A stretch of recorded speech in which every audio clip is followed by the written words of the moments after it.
বিশ্বকাপ মানেই আবেগ, উন্মাদনা আর মজার সব প্রতিশ্রুতি। কেউ প্রিয় দলের জয়ে মাথা ন্যাড়া করার ঘোষণা দেন, কেউ আবার 1000 কিলোমিটার হাঁটার। আর ঢাকাই সিনেমার আলোচিত অভিনেত্রী পরীমণি দিয়েছিলেন একেবারেই ভিন্ন ঘোষণা। আর্জেন্টিনা বিশ্বকাপ জিতলে আবার বিয়ে করবেন। শিয়া বাটার ও ভিটামিন সমৃদ্ধ লিলি বিউটি সোপ, তারুণ্যময় উজ্জ্বল ত্বকের জন্য।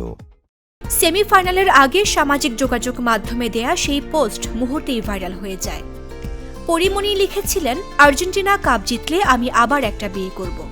ফাইনালের পর থেকেই শুরু হয় আলোচনা, মজা আর অসংখ্য মন্তব্য।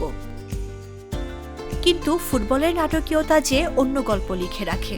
ফাইনালে অতিরিক্ত সময়ে স্পেনের কাছে 1-0 গোলে হেরে যায় আর্জেন্টিনা, আর তাতেই যেন ভেস্তে গেল পরীমণির সেই বিয়ের কল্পনা।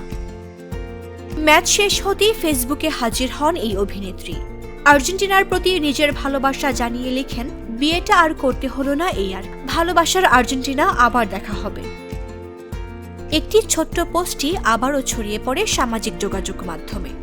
তবে বিষয়টি নিয়ে পরীমণিও কম বিপাকে পড়েননি, কারণ মজার ছলে দেয়া সেই ঘোষণাকে অনেকেই সিরিয়াসলি নিয়েছেন।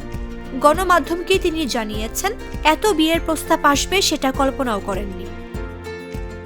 শেষ পর্যন্ত বিশ্বকাপ ট্রফি উঠেছে স্পেনের হাতে, আর পরীমণির বিয়ের ঘোষণাও আপাতত থেকে গেছে ফেসবুক পোস্টের পাতায়।